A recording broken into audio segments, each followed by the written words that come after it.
And I'm so glad that I am speaking after the Rwanda-Burundi choir. Thank you so much, because my topic and their singing should say something to you this afternoon.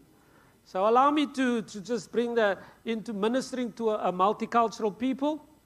And I really want to just talk about, in these few minutes, about intercultural contact and see where you fit into the situation. This is my key point. In case you forget anything I say, I'll allow a moment of silence, just for those who may have dozed off to come back. Key point: multicultural ministry happens only when there is an integration of culture and relationships in the local church. I read it again. Multicultural ministry happens only when there is an integration of culture and relationships in the local church. And that is really what I want to unpack these next few minutes, and then end off with an example of integration in the local church. A definition of multicultural ministry, there are many definitions. If I have to ask you this afternoon, what is multicultural ministry? I think we're going to come up with quite a dozen or more. But let me share one with you from Dr. Caleb Rosado, who is a sociologist and a professor of sociology. And he says multicultural ministry is the development and implementation of heterogeneous models of communicating the gospel through beliefs and behaviors which are sensitive to the needs of the culturally diverse population within a church's field of service, creating a community which celebrates unity in diversity in Christ. Now, this afternoon, you heard those very same words roll over the words of the Cape Conference Executive Secretary's mouth and lips, Pastor Alexander, when he introduced the group and mentioned unity in diversity. And this is really what I just want to elaborate on this afternoon. So, I want to speak to these 2 points: cultural identity and relationship with other groups. Now, this is a dual foci in the sense that I want you to think of where you are, but also where your church is as you do evangelism and mission, in terms of cultural identity and relationship with other groups. So I'm going to ask you a question, just to engage your mind for a second. The church where you worship at, all right? Think about your church. In terms of cultural identity, are there other people in that church that has the same culture as what you have? Are you in a church that has other people who look like you and speak like you and smell like you and eat like you? Or is it a very diverse setting where you are? So think about that as we go on, and then your relationship with other groups. By that we mean people who are not from your culture, people who we call from the out groups, or the groups who are not belonging to your culture. So the 2 concerns we want to look at this afternoon, the first concern is very important, and that is to consider the important part to maintain one's cultural identity and to display its characteristics. So the first part of intercultural contact in a multicultural church is to, number 1, holding on to your cultural identity. Now, what is your cultural identity? You don't need to tell me, just think about it for a moment. But there's a second response to intercultural contact, and that is whether people believe it is important to maintain relationships with people of their outgroups. That means the people who don't look like you, who's not from your culture, who do not have the same BVNS. That means the beliefs, values, norms, and societal practices. That's what culture is. Okay? Who differ with you in that respect. So, if it's important, this is what we're going to see. So, these are the 4, I hope you can see it clearly. These are the 4 terms I want to walk through with you this afternoon. And in these few minutes, I watch my timekeeper. I'm still good with time? Thank you. So, integration, the first one that we want to look at, it is valuable for you to maintain your cultural identity and cultural characteristics. In other words, I'll explain it just now. And secondly, it is also valuable for you to maintain relationships with other groups. When those two things are in place, we have integration in the local church. Let's move over to assimilation. In assimilation, your cultural identity is not so valuable to you. But what is valuable is to have relationships with people of other cultures and of other groups. When we have that, we have assimilation. I'll explain it another time now, just now again. When we come to separation, we are saying it's valuable to maintain your cultural identity, but you are not really so much concerned to have relationship with other groups.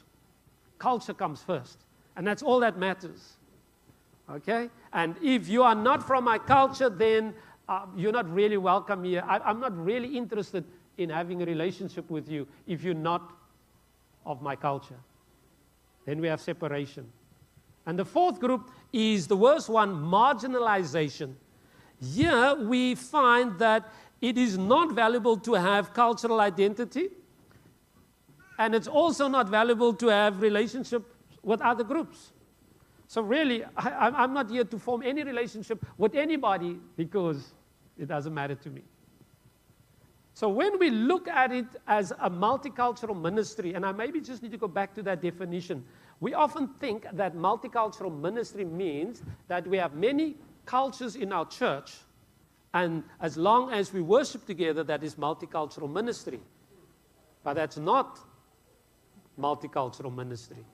Multicultural ministry is when you can work with the differences that you have of all of the cultures in your local church.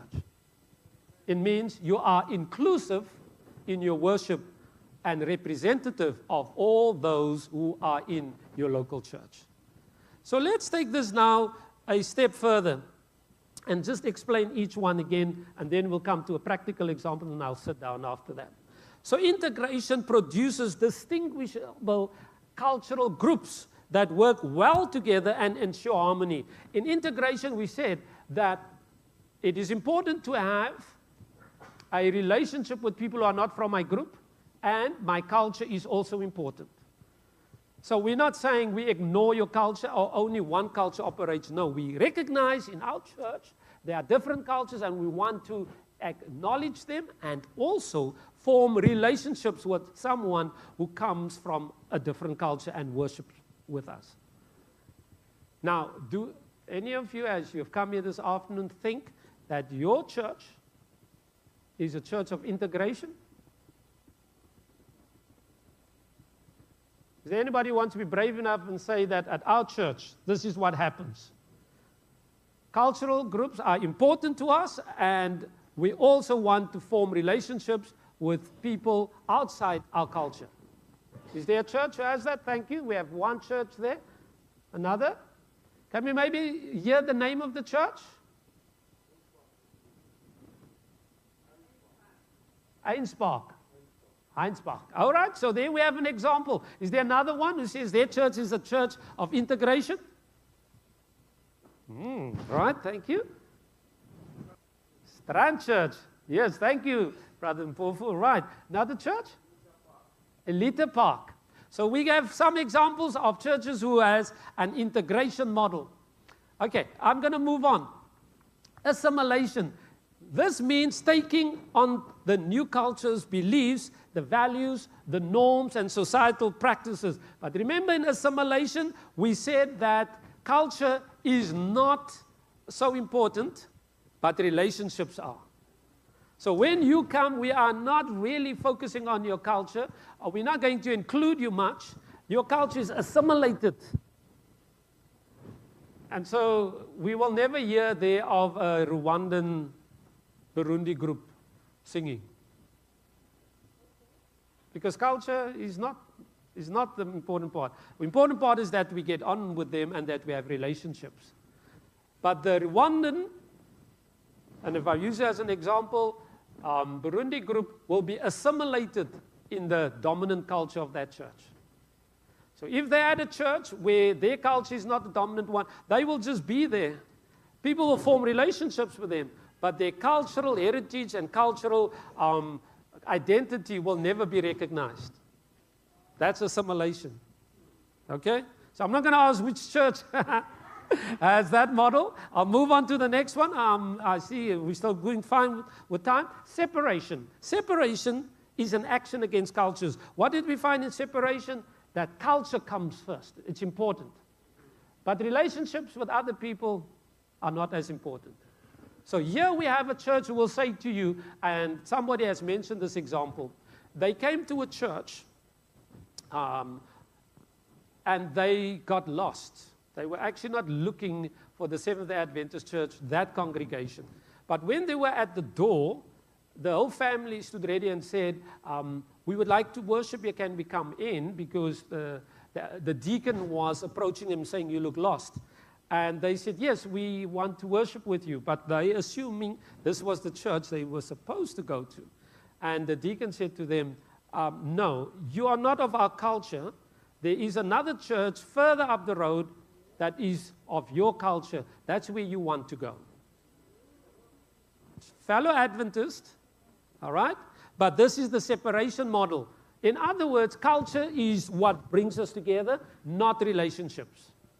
All right? And I'm not interested in forming a relationship with you. And there's another church, I won't mention the name, maybe I'm just stating about separation. This is a worst case example of where a student of ours had to go and preach. And when he got to this church, he was told that he must preach in Afrikaans. So he prepared his sermon in Afrikaans. But when he got to the church, he discovered that only half of the church is Afrikaans. But the rest of the congregation did not speak nor understand Afrikaans. So there he was faced with the predicament. So he said, I can preach in English. So the local church elder said to him, but we invited you to preach in Afrikaans. He said, but there are people I noticed, they don't understand anything in Afrikaans. Can I preach so that everybody understands me? And they said, no. We have told those from the other church, other language groups, that this is an Afrikaans church, and they are most welcome to go to an English church. But here we preach only in Afrikaans, because that is our culture. So we have a separation. So we asked them, but when I speak, will they understand? And the elder said to him, no. So he said, then what will I do? He said, you preach for what you were asked. So he preached in Afrikaans. So that is the separation model, and it does exist in our Seventh-day Adventist church. Okay? Marginalization is where none of the two matter. There's not an interest in forming relationships with one another, and also culture is not as important. So you never know where you fit in, and it's really not a model that works well for multicultural ministry. So back to that definition of multicultural ministry is where we are able to work together. We have an integration of relationships and the cultures that are represented. And I want to just say to you, as I look at this afternoon, to take you to an example of it. All right? So let's look at multicultural ministry. And I want to just look at 3 examples. We still good with time, sister? We're still good with time. I'm still good with you? I can go to a practical example now. So if you want to be a church of integration, I want to look at 3 areas: music ministry, church leadership, and the church board, and personal ministry. In a church where music ministry happens and the church is integrated, in other words, both culture and relationships are important, the music ministry team and the praise team will consist of people from all cultures in that congregation. Furthermore, the hymns and songs they sing will be inclusive. In other words, they won't just sing in the vernacular. All right? While there are people there who are not understanding the vernacular language, for example. Also, the relationships between the team members of the praise team whether it's the pianist, the organist, the band, and the song leaders, they will have a healthy relationship because they are well integrated. Is your church like that? Let me go to the church leadership and the church board. The church board membership will reflect the local church membership. Are we together? So if you have members maybe from 8 or 10 different cultures, there will be at least one person serving on your local church board. There will not be somebody who is not represented by local church leadership. That's an integrated church. Also, there will be no cultural dominance in voting matters. For example, where the Zulus will say, right, we need to vote together on this, we need to stand together. The rest of the church is going to outnumber us, but if we as Zulus in this multicultural church vote together, we can have this agenda item go ahead and in favor of our way. All right? But an integrated church, there will be no such cultural dominance. Let's go to personal ministries, the heartbeat of the church. Amen? Hey? Yes, personal ministries department. This is really where we get into energize our church, galvanize our energies and into the community. This is what this TMI is about, Pastor Eugene. This is what TMI is about. And the personal ministry is that leading the main engine of the local church. Now, if you have an integrated church, the PMC, as we call it, will consist of all the cultures in the church. That council will have, because it's an inverted church board, will have representation from all the cultures. Furthermore, the witnessing program and plans of the local church will be directed at all the cultures represented in that church and in that community. For example, we will not say we are only going to go and give DVDs to the Sothos in our territory. Why? Because we work towards integration. We look at who's represented. For example, this church, this group this afternoon is really a multicultural audience. And so if we were a local church, we would look at how will we take our program, our evangelism, and how will we be inclusive in that. And lastly, our evangelism budget will not favor just one cultural group in the church, but we will spend the money so that we recognize we are an integrated church. Now, I could go through the others, but I do not have time, and you can just think of the other models of separation, assimilation, and marginalization. But I hope you will be a multicultural congregation that is one of integration. Multicultural ministry, then in conclusion, happens best when the local church is integrated. And integration produces distinguishable cultural groups that work well together to ensure harmony and minister to each other and the community. The key point I shared with you at the beginning, I conclude with, and I want you to say it with me. Multicultural ministry happens only when there is an integration of culture and relationships in the local church. May God bless you to be that kind of congregation, that kind of multicultural congregation that will impact your community because you are integrated. And God be praised for that. Thank you.